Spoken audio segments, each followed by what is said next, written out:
Welcome to the allotment meeting. Can I just remind everybody that we are being streamed, and we do have microphones so that people can hear us if they're online. And I'll try to remember that too. As I say, welcome to everybody who's here.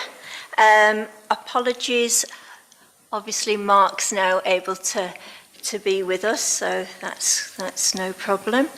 Have we got anybody else? Yeah. So did we get apologies from Brian? No. So we need to do that. And welcome to our meeting. Declarations of interest. Has anybody got any of those? Minutes. To approve the minutes of the last meeting. The meeting was cancelled. This was the 14th of December. So do we need to cancel the September ones?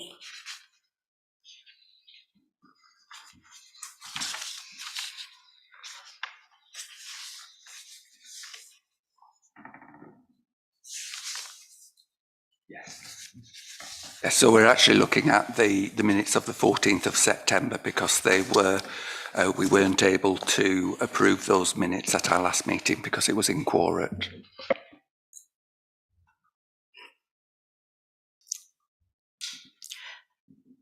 Has anybody got any comments about those that meeting? Or are we all happy to accept those?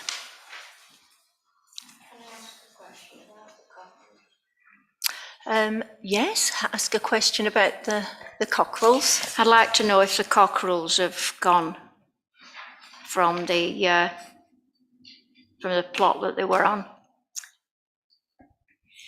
We did an inspection as part of the allotment inspections quite recently, and the cockles were removed. In fact, they were removed quite shortly after we had our meeting, but we confirmed that when we did our last inspection earlier this month.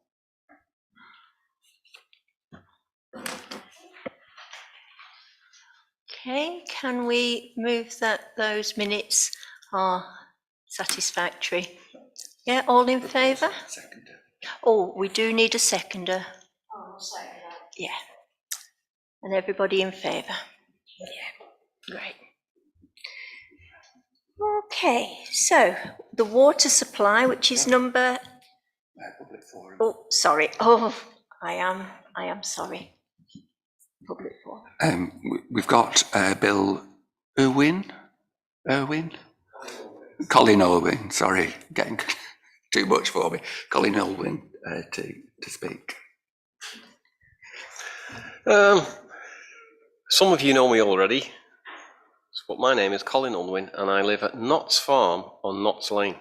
And why that is significant is that the allotments that are under the care of Colne Town Council at the top of Notts Lane used to be part of the deed of Notts Farm.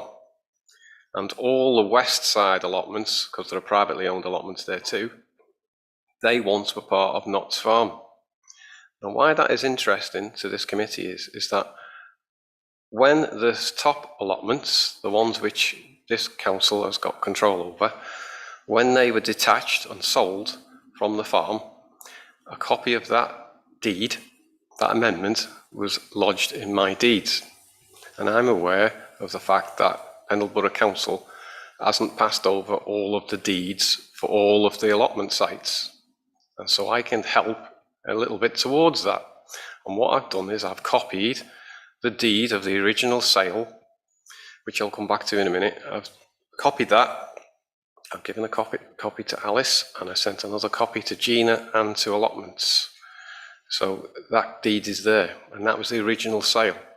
So if Pendle are not forthcoming with the deed, at least you've got that as some sort of backup, because that's what was passed. Now, that sale happened in 1950, and that sale was to a gentleman called John Ogden, and he lived at 136 Notts Lane, which is the top block on the west side, right at the top. And he used that allotment for a long time while they were private allotments. Now, Notts Farm collected rents for all the allotments for a very, very long time, and they were passed to the Tattons of Curden Hall in Chorley, who owned all the land. And if you're familiar with the street names of Colne, you'll have Curden Street, Tatton Street, and Jobling Street. Jobling was the name of the agent who collected the rents. And that's why those three streets have those names. That's why it's significant. Now, John Ogden bought that ground in 1950, and when he died in 1962, he bequeathed that area of allotments to Colne Corporation and for the use of the people of Colne. And obviously that then got passed to Pendleborough Council, and now back with the people of Colne again. So that's what my information. But what I would like to ask the committee is, would it be possible for the committee to recommend, or I'd like their thoughts on, naming those allotments at the top of Notts Lane John Ogden allotments, in recognition of the fact of his bequeathal of this ground? Now, the evidence of the bequeathal is only a note that I've got attached in my deed pack, and it's handwritten.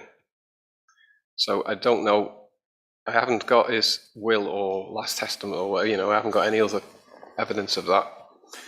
But it's something that I could try and find out and try and research, because you can get copies of wills and things like that, apparently. So I would just be interested in your thoughts. Thank you. Thank you, that's most informative. Well, has anybody got any thoughts on that? Should it go on the next agenda? I think we should have it on the next agenda. I think it's a very good idea. Yeah. I agree with that. Yeah. So far. Yeah. So do I, yes, yeah. And I see that item 8 is about the transfer of the Notts Lane South Valley, is that correct?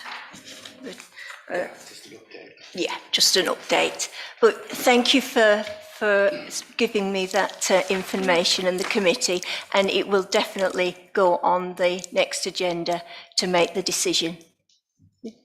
Okay, thank you. And you're welcome to stay. Yeah. It might just depend on whether or not we get all the, if we're doing a report for that meeting, it's dependent on getting all the information ready for that to make a proper decision. Yeah, yeah. Okay. So now we're on to allotment meeting dates. I did have a email suggesting that the allotment meeting dates weren't quite at the time of the year that were appropriate, and also whether we needed to have more allotment dates. So I believe I'll just pass over to Bill on this. Yeah. You'll have to excuse me, I've got a croaky throat. I think looking round at the allotments in March is a very good time. I am quite a long way on with my allotment, and I expect a lot of others are quite a long way on with theirs as well. But it also gives us an insight as to who is not going to do things on their allotment. Again, I'll draw it to the attention of plot 2B on New Temple Street. Temple Street allotments. It hasn't been cultivated in 3 years. She got the allotment on Good Friday 3 years ago. She dug a patch, possibly a metre square, put a few peas in it and left it.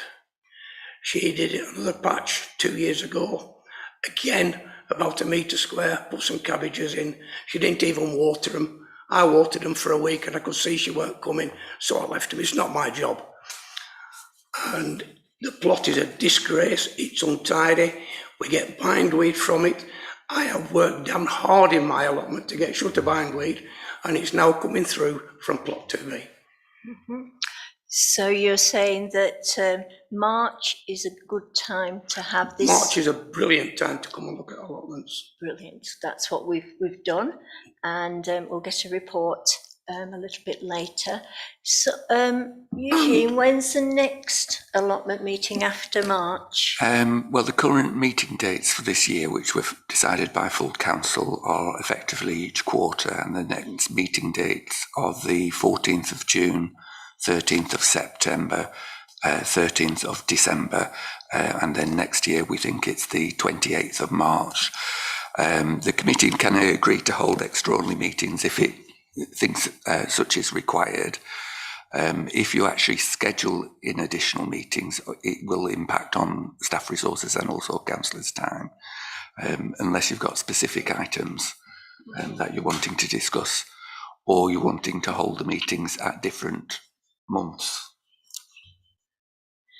Yes, could I? Having had a wander around with yourself and Eugene, I was dismayed at the amount of allotments that hadn't even been started this year.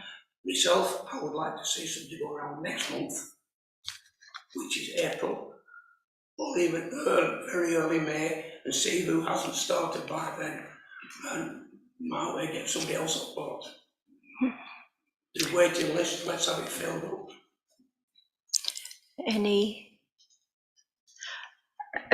I mean, I think perhaps the next meeting, obviously I'm bow to Eugene's recommendation. The next meeting, June, I feel is quite a long way. And as you say, if we try and get the idea of who is doing the work after the March, a little bit earlier, then we can give it to somebody who would do that work rather than it being left for this next growing season. Yep. But why let it go on and on? By the time we get to June, everybody's growing something, surely.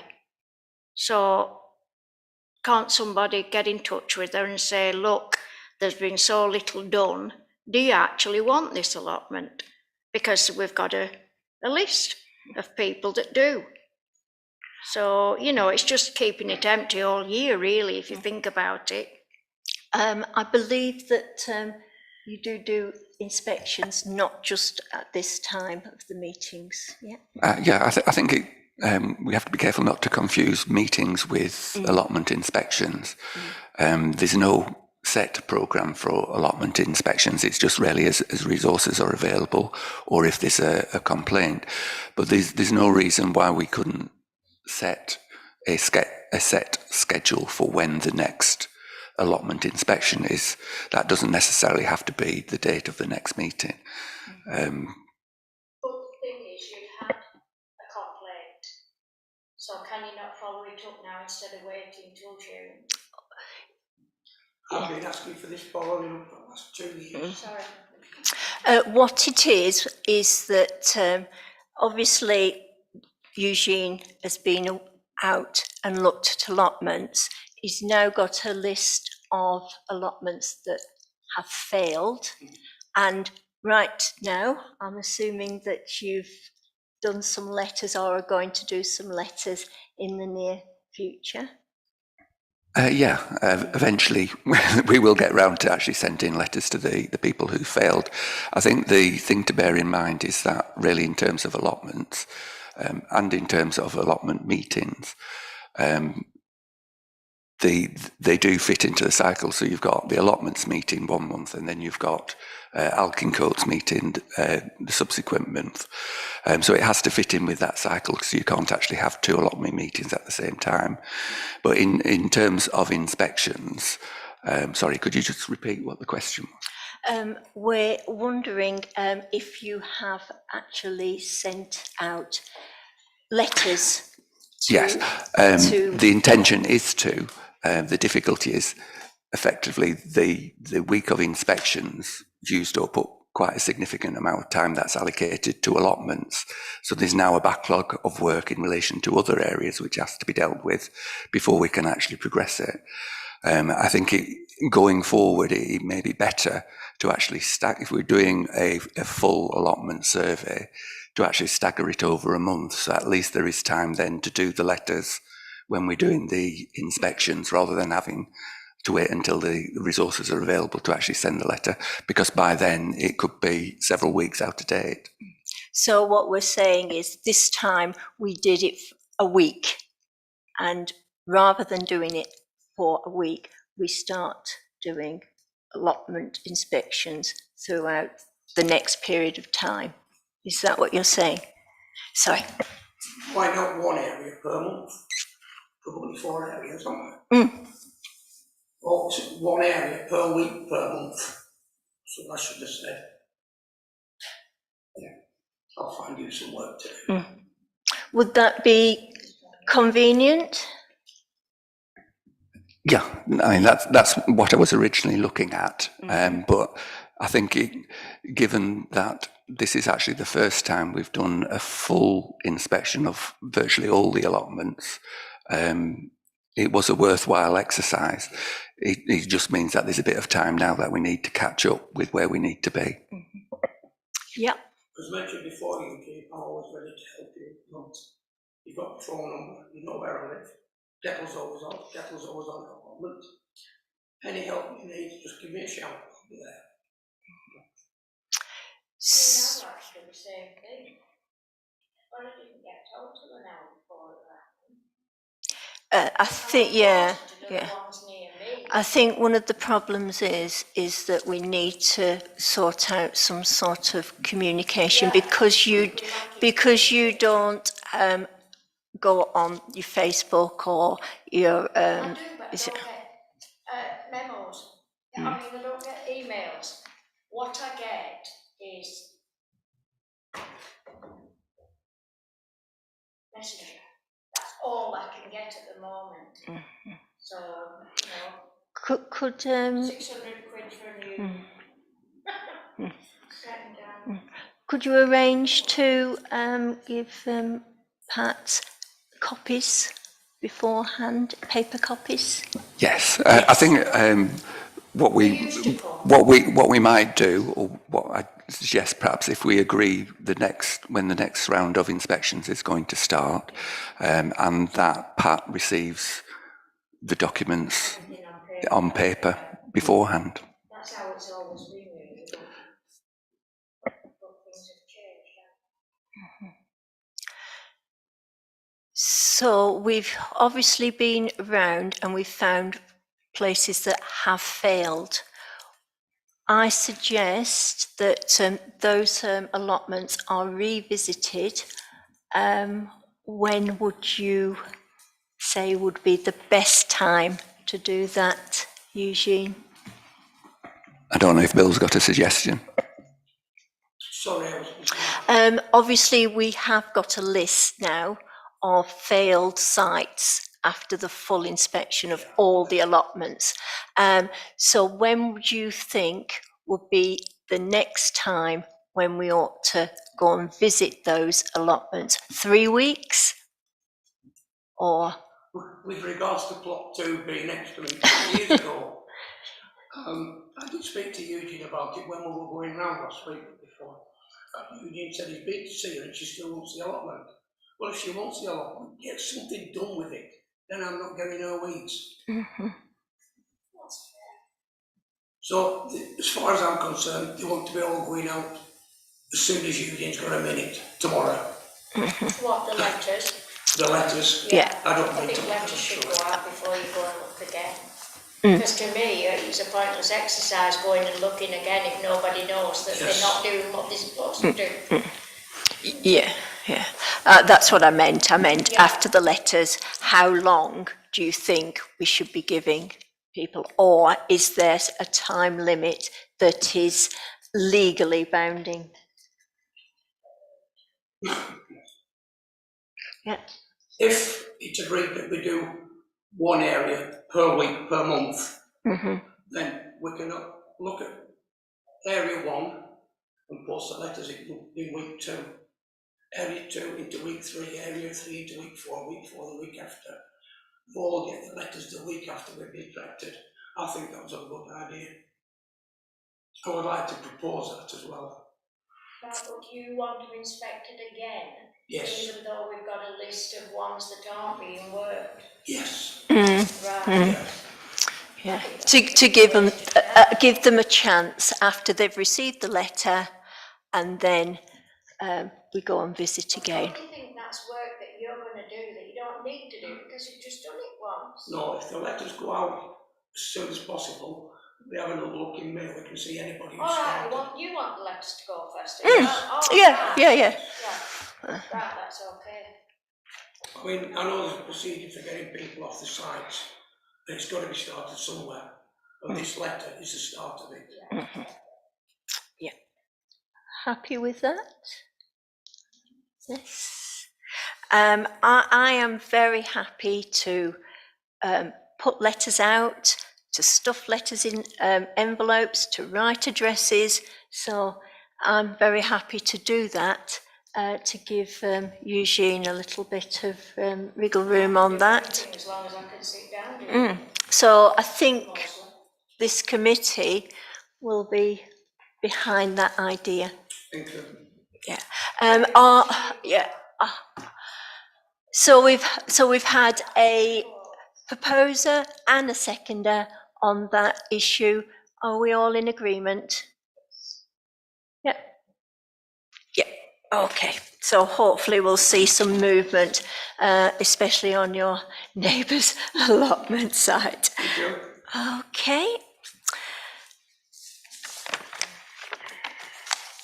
Now then, so we're going to stay with the dates that we have set and the council have set for the foreseeable future, but we're going to be doing allotment visits and letters more often, or in a cycle.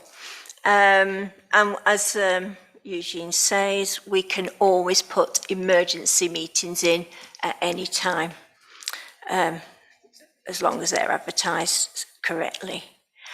Okay, so number 7, I'm going to hand over to Eugene. It's about Sutherland Street.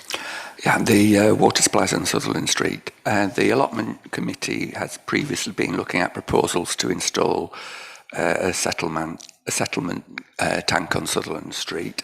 Currently, the water supply to the tap is blocked because of the build-up of sediment in the tank and in the pipe.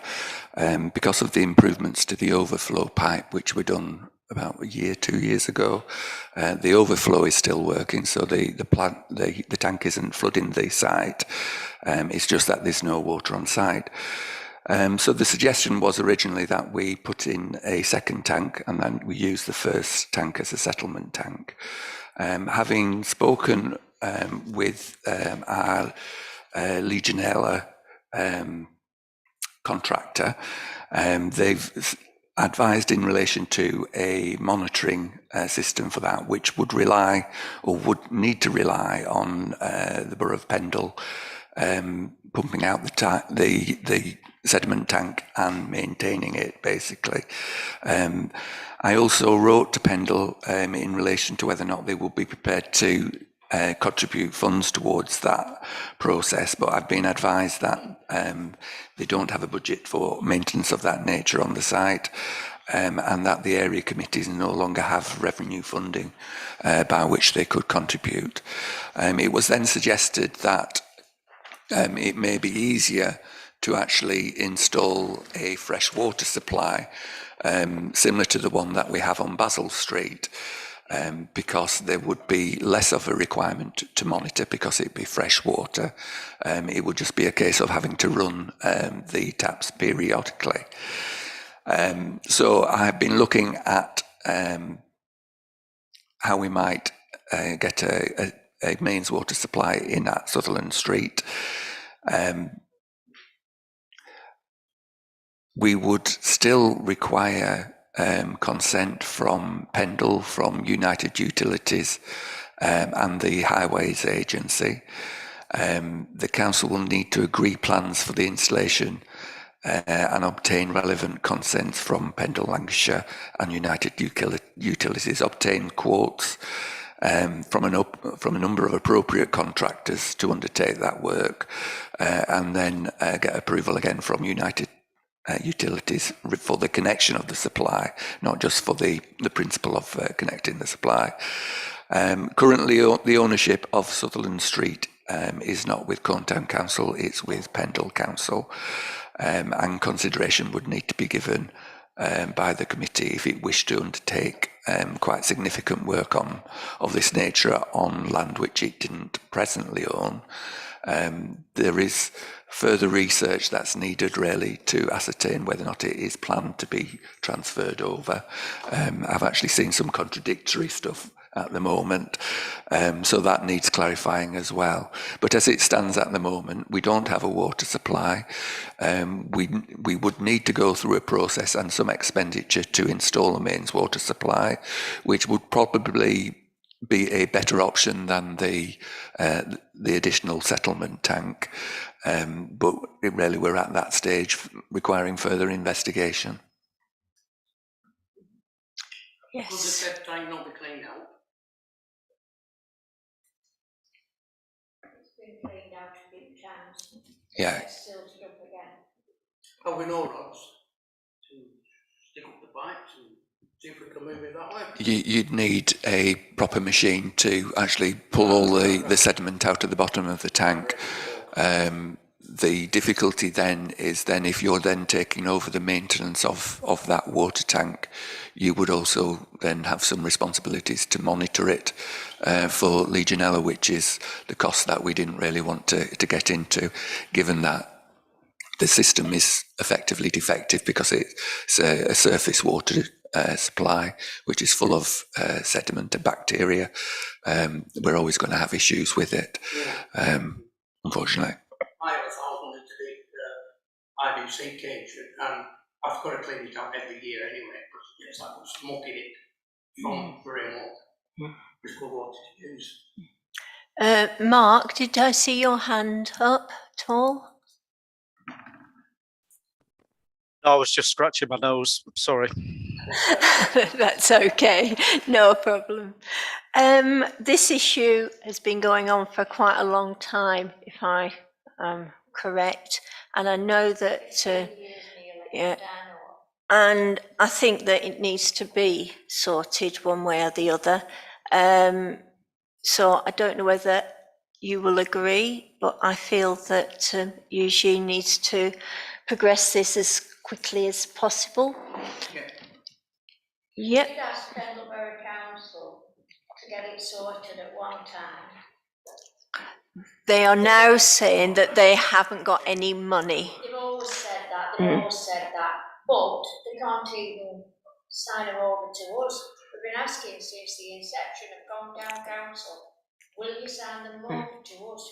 No, why does it take 12 years? Do we want to say that we don't want to do anything until they're signed over to us, which could be another 12 years? Or do we want to do something for the allotment holders now, given that we don't own any of the allotments and we do work on all the other allotments? What's people's views about that we do the work even though we don't actually own those allotments? Yeah. Are there no buildings there that can collect some of the raw water? We actually use this. The plot sizes on Sutherland Street are quite small, so there's only actually one shed on that side. I think if I mean, you could collect it from greenhouses and that wouldn't affect them as much. But I think the last polytunnel I saw on there blew off. So it's problematic for a number of reasons. Had the plot sizes been larger, then there'd be more opportunity for that. But that would decrease the opportunity for a lot of people to just have a reasonable size plot. Are all the plots being used? There's somebody on every plot. There's someone on every of the plots. Obviously, we've done the audit, and not necessarily all the plots are of a standard that is acceptable. So is everybody in agreement that we ask Eugene to pursue that matter as quickly as possible? Yeah. Is there somebody who wants to propose that then? Because if we've got... I'm with you because Pendleborough Council don't worry themselves. The anti-utilities don't bother either. And it's still on ours. So you're saying that you don't agree that the town council should do anything until those issues are sorted? No, I think the allotment should be ours first. I really do. I've always thought that. Is that the case for you, Kevin? That they should be ours before we do anything? Is that the case? I think it should be ours, yeah. Yeah. I think Pendle have hung on and hung on because... Okay. I know this is, yeah, it's only for information and only, Yeah. isn't it? But, yeah, so we need to push for them to become our allotments. Okay. Does that mean that any work on any allotment shouldn't be done? No. This is a big thing. This is an expensive thing. Mm-hmm. Yeah. It needs to be ours before we spend that sort of money. Do we have the breakdown of costs? I've got individual costs for the application, but we won't know the costs of the contract work until we actually go out for quotes. But we would be talking a significant portion of the of any budget, really. I would have thought at least a couple of thousand for the installation and the whole process. Yeah. Okay, so 2,000. I guess. Yeah. Okay. Okay. Notts Lane and South Valley allotment sites. Information again. Yes, the land transfer is with the solicitors at the moment. We had a communication from the solicitors, I think, just after Christmas, saying that they were having difficulty in obtaining a land registry compliant plan of the site, to which they require really in order to undertake the searches of the land that we're wishing to acquire. And they have, I believe, gone back to the vendor solicitors to see if they're able to supply it. I've spoken with Gina about this today, and we are keen to get it moved on, given that we have already agreed that we're going to cover the vendors' solicitors or sales costs. Almost to us, it doesn't matter who supplies the plan as long as it is supplied. Provided obviously that it's legally compliant both with land registry and also with the land holdings in that area. And we or our solicitor probably won't have the details of who holds the different bits of land in that area, and it's only really the vendor that's going to have that. So if Gina's going to chase it up, and if we can facilitate the getting a plan that's land registry compliant, then we will do. But they may still be down to the vendor to provide that plan, given that we may not have all the details required to draw it up. Thank you for that. And number 9, allotment budget. Again, this is information only. Yes, there's a number of areas of our current budget headings on allotments, which are likely to be underspent at the end of this financial year, for a number of reasons. Perhaps particular attention would be the fencing and barriers budget. We will probably have in the region of about £1,600 left on that once the Highgarth work is completed. We need to consider additional fencing both at Notts Lane to support the pathways that we need to install to secure access to the other parts of the allotments that we're wanting to get access to.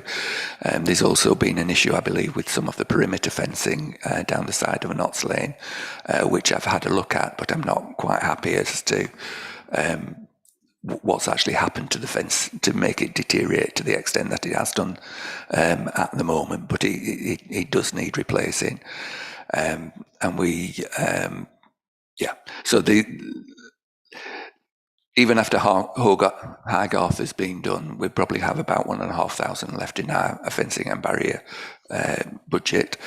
In repairs and maintenance, we probably have between 1,000 and 1,500, depending on whether or not we can get work on Basil Street done this financial year to the decking and some additional fencing. And we've also got some paving outstanding on Alkin Coats, which I want to try and get done if we can out of this financial year. But it's still going to leave an underspend on that budget. The most significant one underspend is likely to be on trees, because whilst we do have work pending on one tree on Alkin Coats, we've been quite, unlike the park, we've been quite lucky in terms of the condition of our trees on allotment sites. So we will have approximately about 3,000 left in our trees maintenance budget from this year. I spoke with Gina earlier on today about the budgets, and I think it was her view that there was a need for perhaps greater planning at the start of the year as to what the commitments were, so that there wouldn't be this level of underspend at the end of the year. And I think she'd suggest probably that we have a look at perhaps putting it on the agenda for, if not the next meeting, but certainly a meeting shortly after that, to look at projects for next year. If we had definite reasons for needing to transfer money over, like we do with the legal costs for the Notts Lane transfer, then she's happy to suggest why that money should be held over until next year. But if it's just a case of underspending without a reason for committing that money to a particular project, she can't in truth recommend that it be carried over and that we actually look at that from the fresh budgets for next year. Any comments on that? I mean, one of the reasons why I feel that we probably have had significant underspend is that we've been a little bit unsure about the legal costs that might have applied this year. And also we've got problems with knowing whether we're going to need the tree money if we have storms. So that is a slight difficulty that we have had. I think it's fair to say we probably, well, we had to anticipate that the Notts Lane would have come through, though realistically it will probably take a little bit more time yet on that one. But that would also impact not only just on the purchase and the solicitor's fees, but also on the remedial work that needs doing to those plots. The Sutherland Street water was more problematic than it originally seemed, so that's been delayed. So whilst there are some valid reasons why there's the level of underspend there is, I think Gina's quite right in saying that we need to plan the budget a lot better for future years.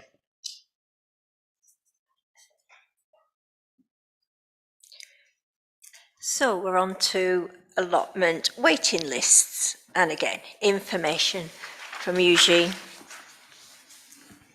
There's a report that goes with this, which I think basically says that the allotment waiting list is fairly constant. It goes up and down by a couple of people, but it doesn't change much.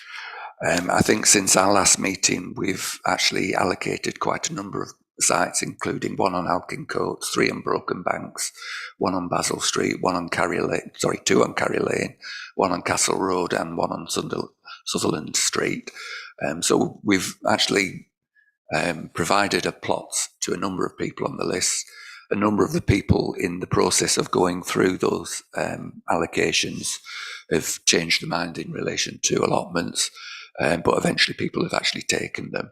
But even after we've taken those people off the list, with the number of people coming on, it's maintained itself fairly constant, as in there is a steady demand and there's a steady availability at the moment. I also mentioned with Gina whether or not it's worth doing some promotion on allotment. My only thought on that would really be that if you do too much in terms of promoting allotments, you may increase people's expectations beyond the realistic expectation of actually getting allotment. Because I think if you get too many applications all at once, it will be 2 years before they receive an offer. Whereas more recently, we've been able to offer it to people who've been on the list for less than 6 months, which I think is best beneficial in the sense that people are actually thinking about having allotment, and they haven't forgotten about having allotment, and they're still prepared to make a commitment to it. Okay, any comments about that? I don't think we need the motion. Not if we're waiting list, no. No, that's fine. Okay, so I think we're now on allotment inspections. Yeah, as I said, this is probably the first time that we've actually, in 1 year, made sure that we've done every single allotment site. I think when I first started, I did half of them, and I never got round to the other half because of other commitments. But this year, with doing the programme as planned, we have managed to get round all the allotment sites, other than Car Road, which was an access issue because it's completely enclosed. All the allotment inspections are now on the Microsoft Teams site under the inspection file, so you can find them all there, all current ones and some recent previous ones. The only one that isn't there is Granville Street, because unfortunately my battery ran out on my phone, so I couldn't do the electronic copy on that. But I think, well, I know there's only there's 4 plots on Granville Street, and there was only one that was questionable, and I've got quite a lot of pictures of that one already. So we've done the round of inspections. I will endeavour to produce a timetable for a future inspection that people can have beforehand, including some afternoon inspections of the sites. And I think if we do it one area per week, I think that would be a lot more manageable, and it'd be more of a system of doing them. So I'll endeavour to do that certainly before the next meeting, and circulate it to members. Thank you, Eugene. Thank you. Okay, number 12, Bonfire Guidance. I've had a couple of complaints about bonfires, and I've been chatting to gardeners, and some people think, yeah, bonfires are fine at certain times. Other people think shouldn't be having bonfires in this day and age on allotments. So I'll hand it over to people that might be able to have a talk about this. Yep. I've had a lot of wind damage in my allotment this year. I've fenced it all the way around with used pallets, and I've put window boxes on the pallets, and the strength of the wind has blown all the pallets over. They were rotten anyway, they've been up a number of years now. And so I've gone back to netting fencing, but all the wood has to be disposed of. I can't afford a skip or a car myself to take it onto the refuse plants at Barnoldswick, which is the nearest. And I find it's the easiest way is to just burn it, as long as it is controlled.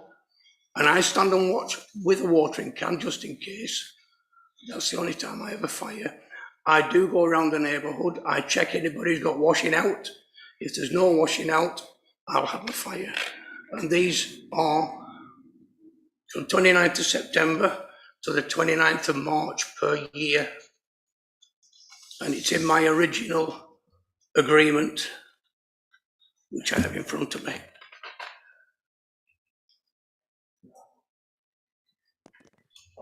Eugene, can I ask you a question, please? What do you term by a bonfire? Is it as Bill just described, or is it like in one of those, you know, like oil drums that people can burn rubbish in? It is open to interpretation is the short answer. The longer answer is really that the allotment agreement doesn't actually refer to bonfires at all. It refers to nuisance. So the dates on bonfires is guidance given to plot holders as a precaution, or guidance against them causing nuisance to other plot holders. It's not actually part of their allotment agreement. It is the allotment agreement actually says that the plot holder would, if a plot holder causes nuisance to another plot holder, not to myself or to a local resident, but to another plot holder, that can be seen as nuisance effectively. Well, that is nuisance effectively. So if someone's causing nuisance by having a bonfire, it has to really be reported by another plot holder. And it's only really then that it becomes a potential nuisance. It's only when the committee agrees that it is a nuisance, that it is a nuisance. And it's only when it is a nuisance can action be taken on it in a formal sense. Yeah, so we've actually had no complaints about bonfires then? I've had 2 informal complaints as I've been walking around Cone. People who have had allotments have come up to me and said they don't think that bonfires should be on allotment sites. So that's why I've brought it to the committee. Okay. But nobody's actually complained such a person had a bonfire and it, you know, caused some problems? Not as such, I don't think. Okay, thanks. Can you add that to the allotment agreement about bonfires? And then everybody knows. It was in my original agreement that bonfires were allowed. This is how I know the dates. I thought I'd seen it. And I haven't had anything rescinding these laws. So why have we not got them on this allotment agreement, and it was on the original one that I saw? Exactly. Yeah. Has the allotment agreement been updated? In that respect, it hasn't changed. It's always been, it's a standard allotment agreement. So it's always referred to nuisance. There's been an inference that bonfires were a nuisance, but it's not actually in the allotment agreement. But that doesn't mean to say you can't take action on bonfires. It just means that it's nuisance. So it could be swearing, it could be riding a motorbike, it could be anything that causes nuisance to another plot holder. In one sense, it's almost better not to include it as a specific listed item, though you can do that, I suppose, because you're talking about really something that is a nuisance, and that could be anything you know of or anything you don't know of at this moment. It just depends on the circumstances, and then it's up to the allotments committee to determine whether or not a nuisance has been caused. My agreement is a specific paragraph on bonfires. Could you send that agreement to Eugene? If I find it, I will do. Yeah. Is it a little book? No, it was on the letter that Sue gave me. Remember Sue? Yes, I do. Yeah, that's where I've seen it. It must be. Because I've been on this committee since day one. Yeah. And I know I've read it. And if it's not in there, then I think it should be. Is it? Those 2 complaints you had, they're from people on allotments complaining about somebody else on the allotment burning stuff. They were people that were complaining about bonfires. They didn't mention names. No, No, The, no, on. on our allotment. on our allotments, Our allotments. Yeah. For bonfires, right? yeah. Okay. So if you could add something in there to say that bonfires can be between those dates and any time other than that, no. Because on allotments you get a lot of rubbish. You need to, we had one down in Waterside, it were big enough. But my dad had so much rubbish, we had to have, it was an old dustbin that we were using.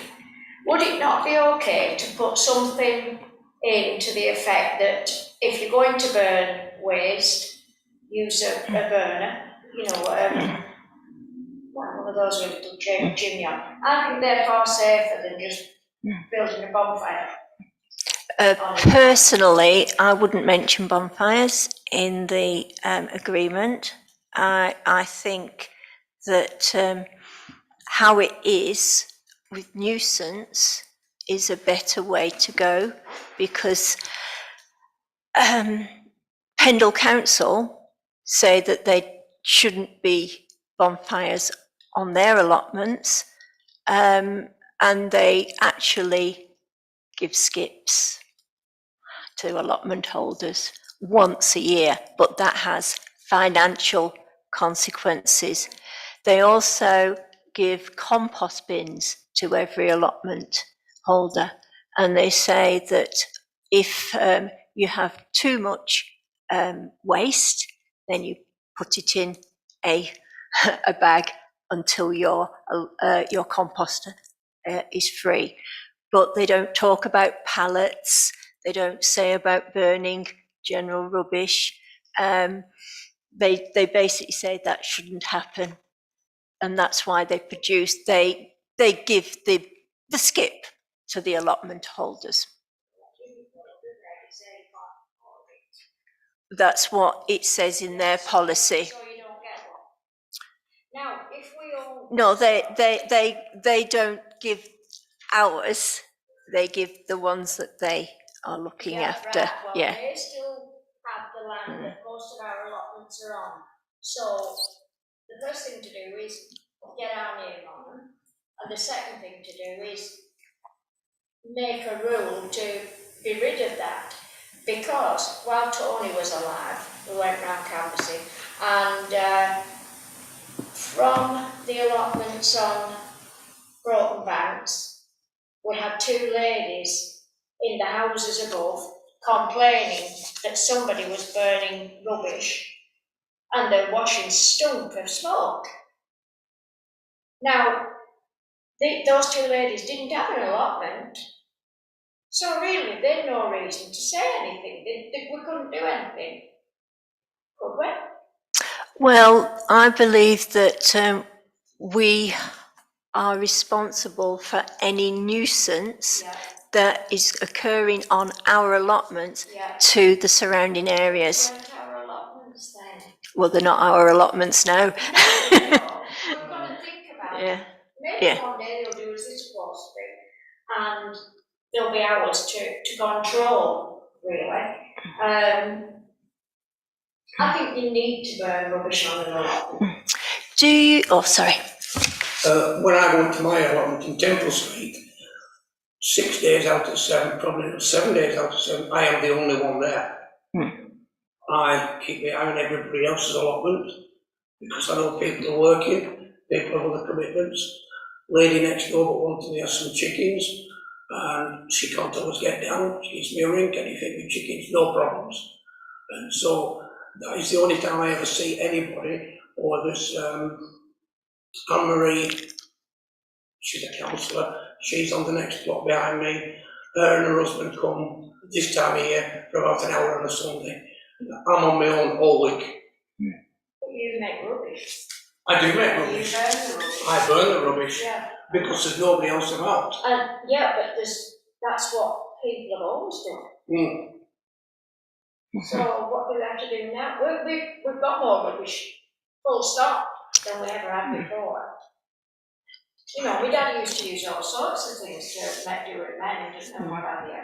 I have another burning ready to go. I've got a meeting before 29th. Do you think we ought to,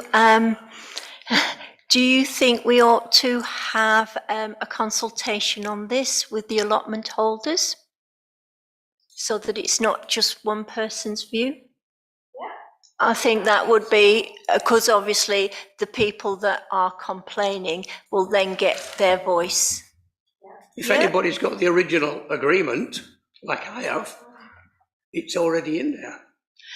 Yeah, I mean, it says here in the recommendations that any amendment to the allotment agreement conditions will require a new agreement to be drafted and signed by plot holders. So if after the consultation, it is decided that we don't have bonfires, then those people like yourself who've got the right to have bonfires at the moment in their agreement, they will have to sign a new allotment agreement. I believe that every year they had to sign a new agreement, but I'm wrong in that, aren't I? Oh, I'm not wrong. Oh, sorry. We take it as a 1 year rolling agreement, so effectively it rolls on. Technically, they should come in and sign a new agreement every year, but I don't know of any council or allotment organisation that does that, because simply people just wonder what you're doing really if you start doing that. Yes. If I can't burn, am I allowed to demand a skip? Well, if Pendle Council provide these skips and our allotments belong to Pendle Council, well, we can consider that. And also, if our new policy is saying no bonfires, then it may have implications for finance, and then obviously that would have to go to the Finance Committee. I'm right in saying that, am I? And that would be a knock-on effect to a change of policy. I think it may be better to, if you're going through the consultation process, it may be that you want to look at some sort of system where, rather than forcing people to change, that you invite them to opt in to being an allotment site that doesn't have bonfires. So that rather than having every allotment site being one where you don't have a bonfire, the people on the allotments actually decide if their site is going to be one that's going to have bonfires or not. But still, at the end of the day, even if they decided, right, we're a bonfire-free allotment site, it still comes down to the conditions as to whether nuisance is caused or not by the bonfire. Obviously, if the local residents or the local plot holders have stated that they don't want bonfires, then you've got more of a case than if it's not clear what the it's a views of little people bit are. like certain allotments aren't allowed to have chickens because they're open plan or they're very close to houses. So different allotments can have different rules, can't they? Yeah. Okay, so if we can think about a consultation letter process, that'd be brilliant. Thank you. Okay. So, number 13 is hedging and wildlife corridor. I mentioned this at the full town council. I don't think, Pat, you were here at the full town council. We were talking about where trees and hedging could go for the Platinum Jubilee, because obviously the Queen is trying to promote more wildlife and tree planting in the whole of Britain.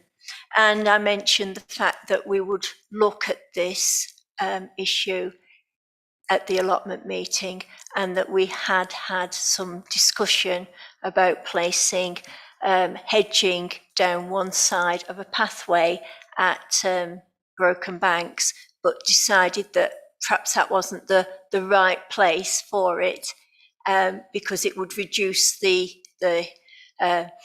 width of the path, but put it near to the edge of the boundary. And also think about areas which are not good for cultivation for trees. And I know that Councillor Coburn-Price was saying that they wanted to put some trees in tree pits along the street and do that quite soon.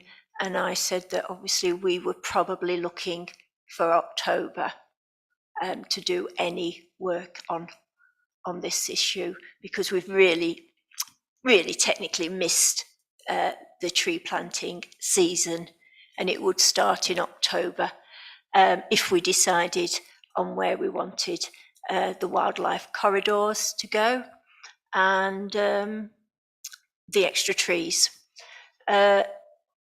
Investigating, it seems like wildlife corridors need to be at least 50 metres long, and I believe that at Broken Banks that is within the measurement scale. So it's whether we want to go ahead with that. Edible hedging, so it becomes part of the allotment itself. It's not seen as something that is a negative thing, it's seen as part of the growing process. So crab apples and hips and things like that. So that's where this is coming from. And I'll open it up and find out from Eugene if he's got any extra sights or comments. Oh, I've got comments. Not wishing to be unhelpful. No. I've done a report on Broken Banks hedging. There was that discussion, I believe, at full council where it was discussed and agreed to look at it, I think, later on in the year. The difficulty, I think, is that the allotment committee its terms of reference relate to providing allotments and not to wildlife corridors. So for the allotments committee to put in a wildlife corridor, we're almost, whilst you as councillors can decide that as a council, as allotments committee, we'd be overreaching the remit that the council has given to us in doing that. It's not that you can't do it, or not that the council can't do it, and there are locations on allotment sites which are unused, which could be utilised for that purpose. But I think, as I reflected in the report, really, I've got issues with the allotment committee actually initiating that without the approval of the full council in the first instance.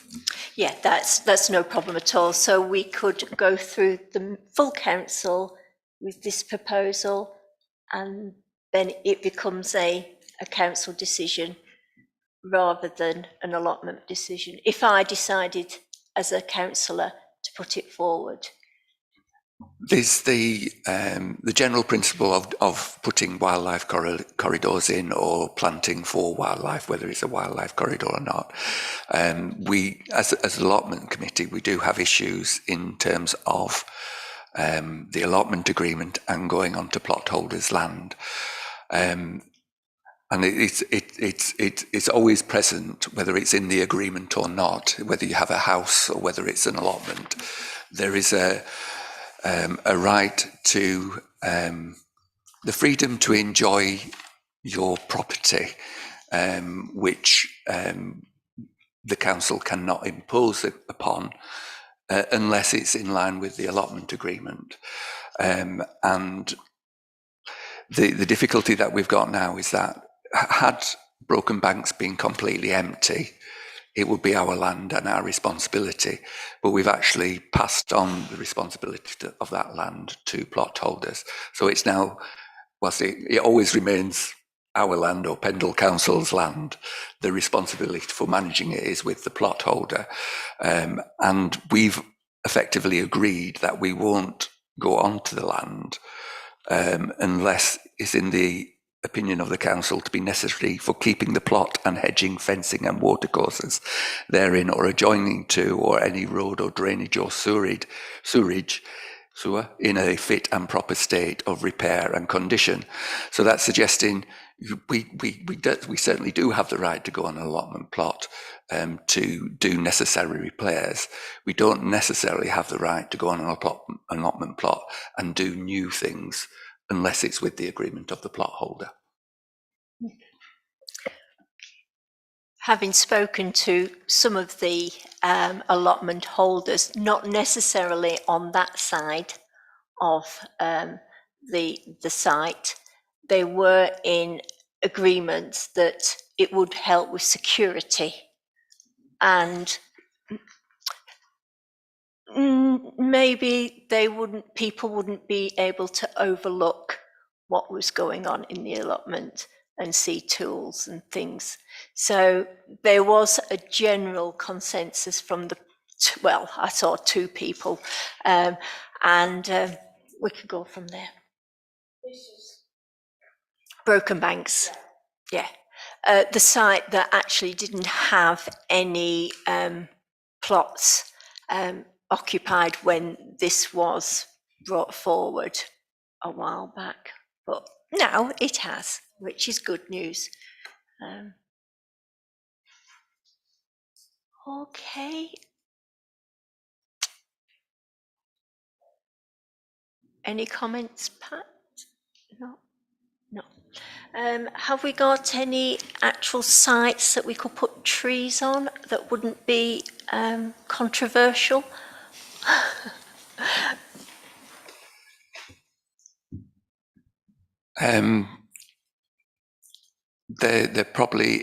There is sites, but most of them already have some vegetation or trees on them as they stand. If you had the approval of full council to do it, you could perhaps suggest the border of this site, but then there would be expenses in maintaining that border. I would be reluctant to suggest actually planting in the banking, because whilst Are we still talking about Broken Banks? we're still talking, No. I'll move on to other areas in a minute. Yeah.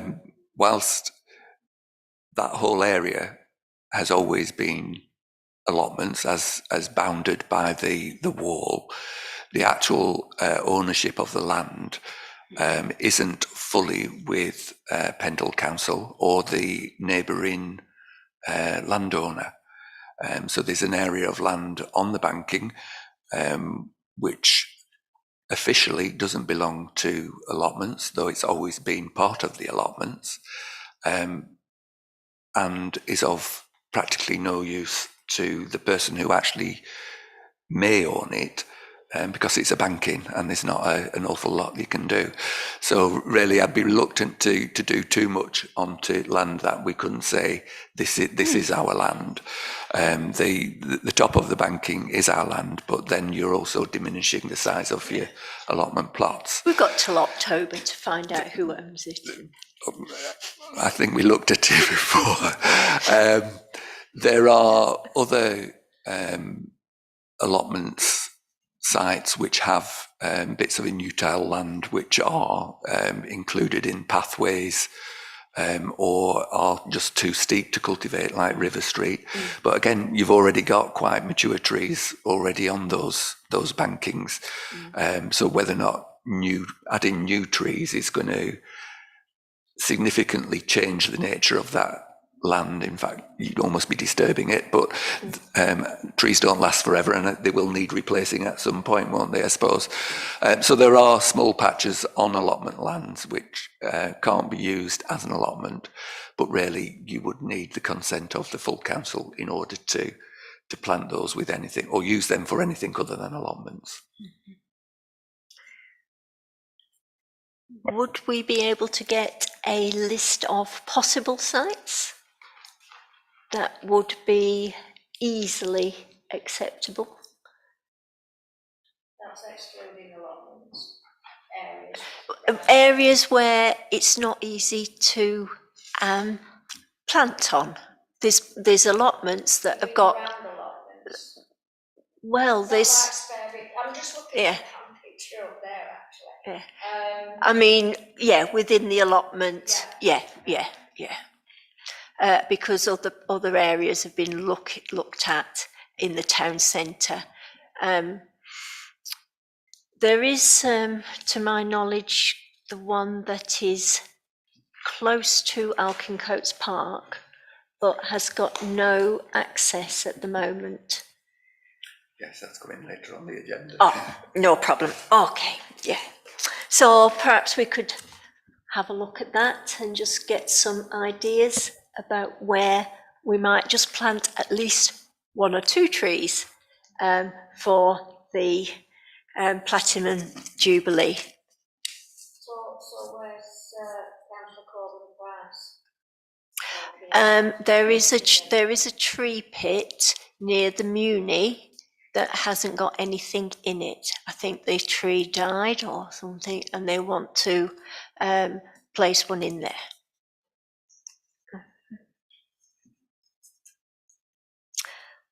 Okay. So, Allotment Awards. Items 14, and you've got a report on this.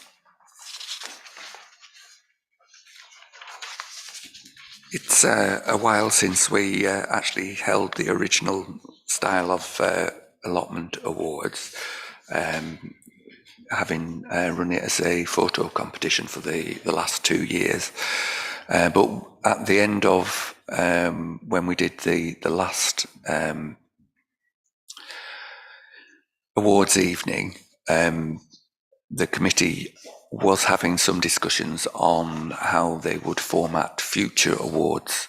There was some discussion, I believe, of a gardener's question type panel and things of that nature. There was also some discussion of changing things up a bit in terms of judging and getting adding variety to it in the sense that there was a feeling that it was the same people who were getting the awards each year, and really that maybe having judges with a different viewpoint on a rotation would mean that more people had a chance of getting the awards, depending on how you select the criteria. And that was really how we left it, really.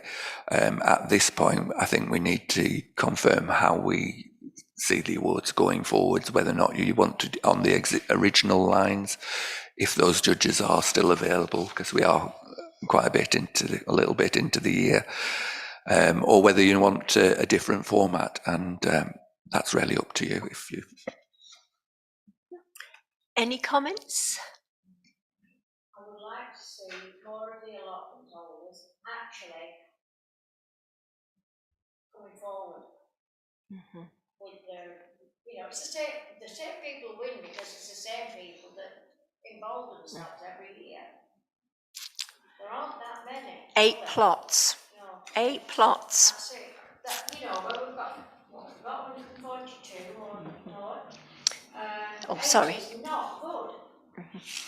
I came forward in 2017 and came third, but she downgraded me because I have access to running water from one of the neighbours, and so I will not enter the competition again. How long ago was it? That was 17, and I don't think it was fair. So I won't be entering. I've been considering this. Kevin, did you say you got some? I thought I saw a hand. No, no. Very quiet, these two. I was thinking about this.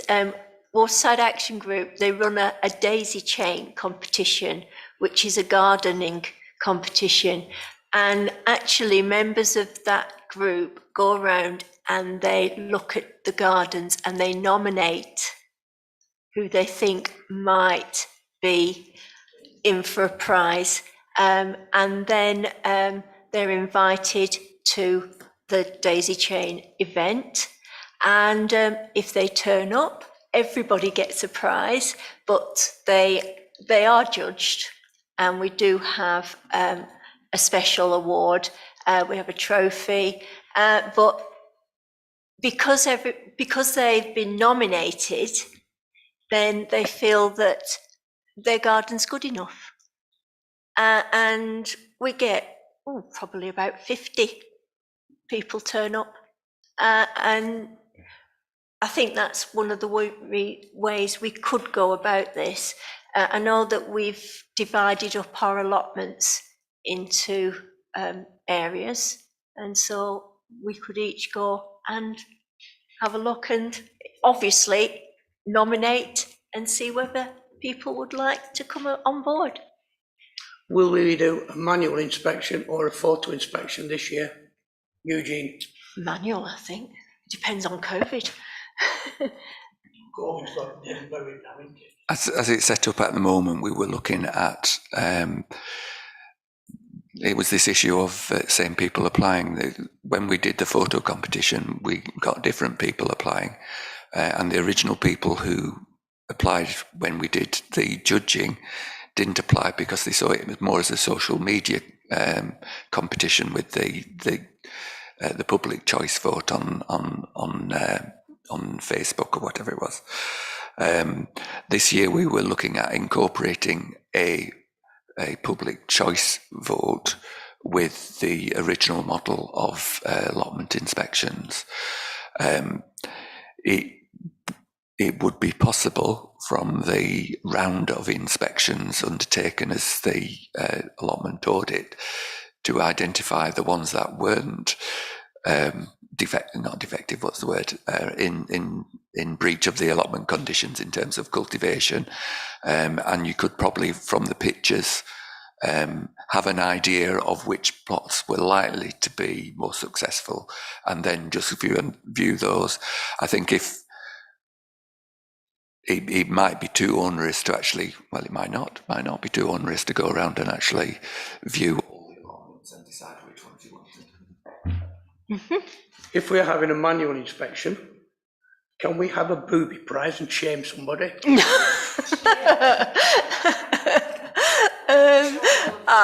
Like plot 2 on Temple Street. We're going to have the photo as well, is that correct? Yes. It's up to you. It's up to you. Yeah, I think it's a good idea because people like to take photos of.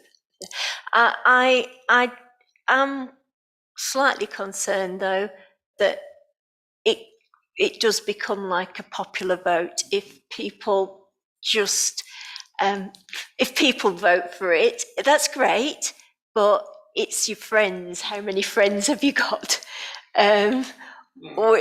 So whether we can do a judges one and a people's one.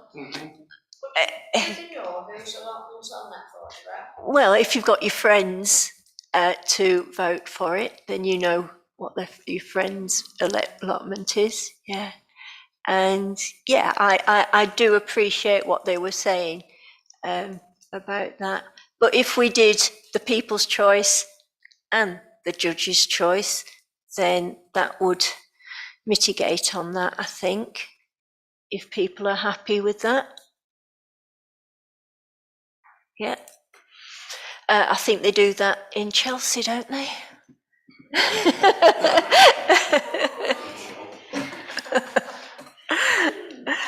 So we're going to have best allotment, first prize, second prize, third prize. That was the original structure, it's whether or not we continue with that. Yeah. Best allotment photo. We did divide the photos up, didn't we? Saying different categories, but shall we just stick with best photo for allotments rather than saying... What were the categories? I'm struggling to remember, but it mimicked. There's one category which was the people's choice, and then out of the same, I think probably 8 photos, there was a judge's choice, because it was all based on the photos really. So, What were the photos of? The whole allotment or little bits of? There was a butterfly, I think, on one of them. So it was like best wildlife. But personally, I think perhaps maybe the second and third photo of anything in the allotment. I don't know. I was just thinking, was it flowers, plants, or was it fruit and veg? It was mixture, yeah, or the whole of the allotment site. Yeah. just so that I'm clear, the best allotment photo are photos submitted by plot holders. If we were going with the daisy chain idea as well, then it would be a case of selecting plots, or the judges selecting plots from the stock of plots. I don't think I meant the photos. I wouldn't take photos of them. I was thinking more of the actual best allotments.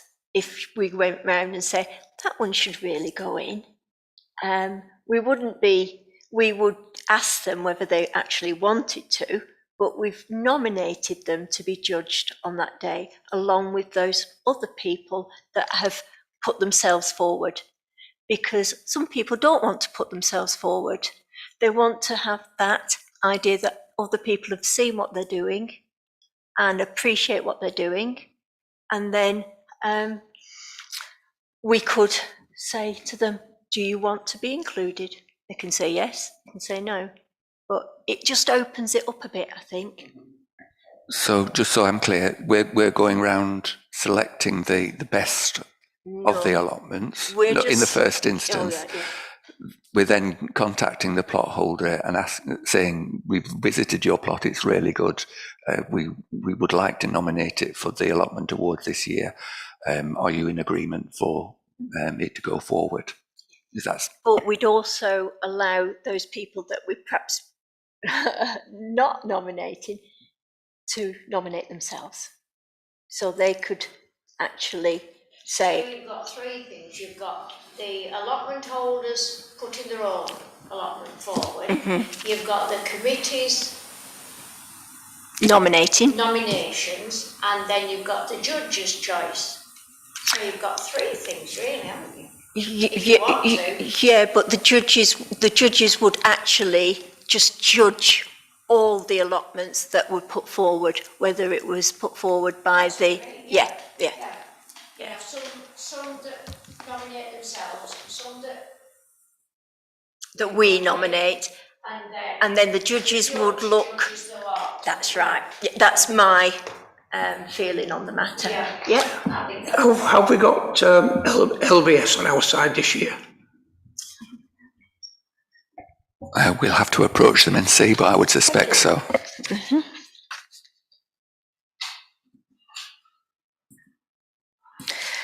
Now, personally, I think the judging can be a little bit, I don't know, harsh. I don't know. Well, maybe so. It can be, I don't know, not fun, let's say that. But is that what allotment holders expect them to be? The very serious ones, I would imagine, don't mind. We expect everything to be fair. Yeah. I'm on board. As long as it's fair, and it's nice to be part of it. Yeah. Rather than being beaten down because you've used somebody else's water. I think that was your initiative that you were jumping on. Yeah. I could have won that competition that year. It was so close. You used your neighbour's water. I have some very good neighbours. It would be nice if everybody, just a little packet of seeds, everybody got something. Because Sorry, not to give them at funerals these days, aren't they? would that be acceptable? Yeah. Sorry, did you not hear that? Where funerals these days, they're giving forget-me-nots to plant in your garden. All right. So, okay, we haven't got any judges as yet. Have we got any ideas about that? Perhaps we need to just think about that. There's that lady from Nelson who downgraded me. She was very, very good on what she was looking at. Do you remember her? Yes. Yeah. Wasn't she from a programme somewhere? Obviously, if you're asked to judge, that's what you have to do. Whether so she did it on a very, it was a consistent basis, and with very sound reasoning behind it. Really, it will be, whoever is judging will be judging to a judging scheme. It's difficult to find someone with the expertise and also the willingness to take part in it, really, I think. And there may be people with the expertise who really don't want to take part, because people do take offence if they don't get them the first prize. So shall we have a think about who might be available and move on from there? You know, we don't have water on Temple Street. What we can collect is what we can use. Now I've got 1,000 litre IBC. I don't need to rely on neighbours. But at the moment, I'm quite empty. Yeah. I mean, there might be a category whereby, but you're starting to think about all the different types of allotments, and some are easier and some are harder, aren't they, to maintain. So judging is a difficult one. I mean,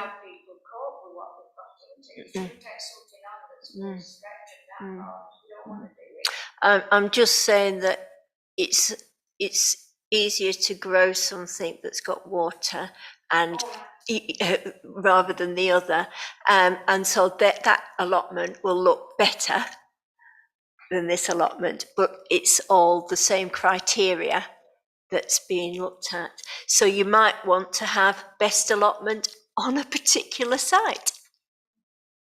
You sound like you could be a very good judge. I would not like to put you forward for it. I know nothing about. That's all the better for it. I go in and say, "Oh, this looks nice," or "It's just grass." Right. Thank you. Somebody said to me, "You can have some of them strawberries if you want, and I've got a cabbage for you." Oh, it's lovely. Okay, so pie and pea supper, excellent. Yes, I think that would be great. We've got costs of invite letters, and I just wondered whether the committee could send those out to reduce the cost. We're quite happy. Well, I'm quite happy. To take them, yeah. Well, I'm happy to do it, but I don't know what Kevin thinks. Yeah. Yeah. I don't know what Mark thinks about that. Yeah, possibly. Depends where they are, of course. Yeah. Yeah. Well, they've got to be local, haven't they? Yeah. I think I'd have to check with Gina on that, because their addresses are covered by data protection, so we couldn't necessarily give them out. Yes, so we'll check that. Yeah.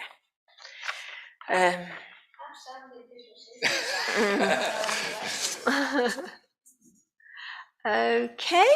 So, is there anything else that we need to think about for the presentation evening? Who's doing the PMPs? We'll have to book them in. We'll have to book them in to get the PMPs if they're still available for that date.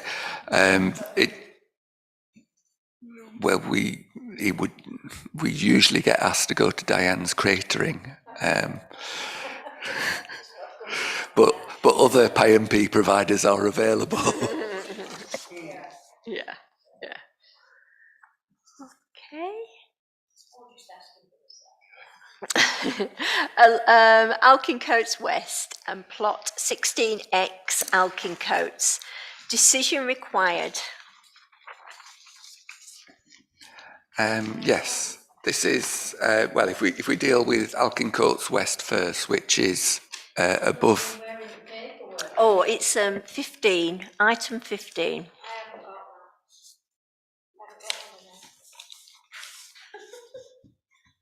I don't think it's No, there's no report on that. It's just me talking, I'm afraid, on this one. Oh, sorry. There you go. Yes, Alkincoats West is above the Alkincoats main allotment site on Alkincoats. It's between, above the main allotment site, there is a grazing field.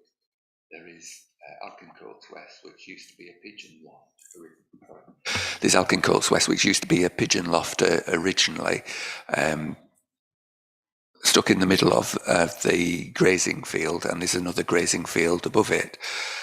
Previously, it had been used for beekeeping, but the plot holder gave it up because they could accommodate the bees on their own site without the need to pay rent on a second or third allotment for the bees.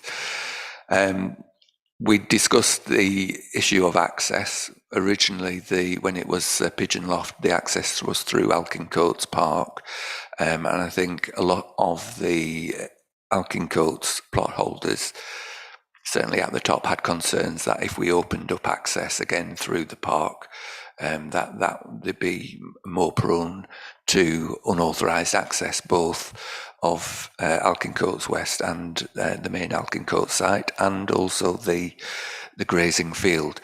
We're informed by Pendleborough Council that their intention is to plant trees on the both of those fields, which doesn't necessarily prohibit access, but we would need to perhaps speak with Pendle Council about whether or not they wish to grant us access over the field, given that they may have other designs really for that area. The second thing on that would be if the site is surrounded by trees, over time it'll be less useful as an allotment because it'll be overshadowed. I think it may be worthwhile just holding on this one for the time being to see what Pendle Council's intentions are, really to see what the future suitability of the site is going to be. But the likelihood is that it's not going to be for allotments long term, and may be more appropriate as one of those sites for further tree planting or for use as for some other purpose. But basically I'm suggesting that it's an issue at the moment that we perhaps don't make a decision just at the moment on that until we know what's happening with the surrounding area and what the access arrangements might be, because we might want to convert it into a picnic area or something peculiar, we don't know yet. Thank you. The second plot is plot 16X on the Alkincoats site. Is one of three plots where there's a suspected ground contamination and which can't, according to our policy, be used for the growing of fruit and vegetable in case of contamination into the food supply. The rents that we have already agreed on these plots is about 1p per square metre. And the cost of sending the stamp out is probably more than the revenue we get on them. plot 16X has become available, and my suggestion would be that it'd be worth considering using this plot for valid Town Council purposes, but not necessarily directly as an allotment, but maybe to facilitate growing either in the park or in for corn in bloom in the town centre, and possibly put a polytunnel on there and use it in that way, because the amount of rent that you would get for it is negligible. It's close to the park and it is within the allotment site.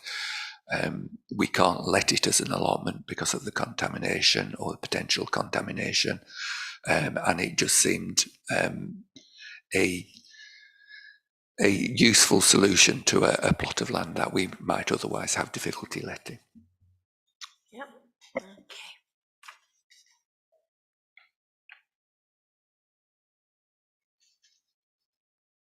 Any comments? Okay. Number 16, allotment updates. To receive a verbal report to update members in relation to general issues arising since the last meeting. I've only got 3 items on this one.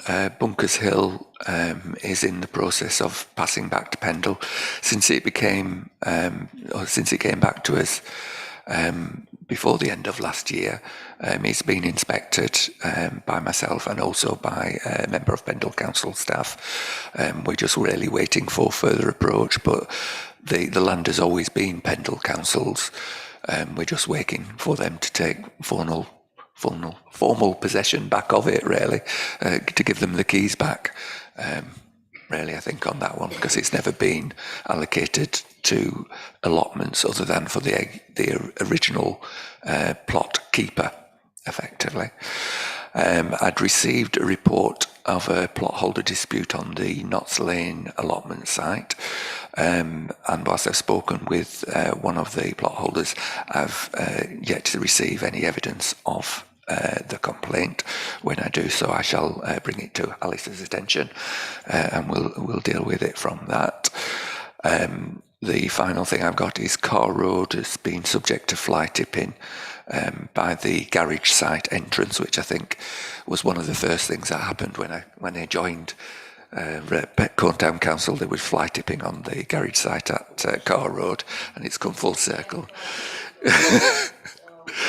Well, it's back again. So I've got a quote for the removal, but also I'm in consultation with Together Housing to install a secondary gate to reduce the likelihood of further fly tipping in that. It's basically just an alley by the side of the garages. The final thing on that, myself and Alice had a look at a tree which is growing above the garages on Car Road, which is a large liandi tree. It's very large, and last time I spoke with one of the tree surgeons, they said it was likely to become more and more problematic given its proximity to the garages and to the residences. I did approach Pendle Council tree officer with a view to removing the tree. Unfortunately, they've left position now, so they can't really comment on it. But it is my intention, provided I don't receive any objections either from Pendle or from Together Housing, to remove that tree as soon as it's possible. Thank you. Okay, items for future meetings on the agenda. Anything that people would like to go on the agenda? I would like us to chase talk at Pendlebury Council. Thank you, yes. For Ownership. It's gone on far too long. Mm-hmm. Yeah. It's right from day one, they've done next to nothing. Mm-hmm. Yeah, we really need to push that now. Okay. And I think that's connected with the Sutherland Street water system. said to them, it needs to be sorted. If you're going to keep it in your hands, then sort it. Or sign it over to us and we'll sort it. I know they won't put the phone. Okay. Is there, I think that's it, isn't it? I don't think we do any other business. 18 is the date of the next meeting, which is the 14th of June. But as we said, we will get together to look at sites and try to get to grips with those ones that are constantly failing. Okay. Well, thank you for being part of the meeting tonight. Thank you, Good night, Mark. everybody. Thank you.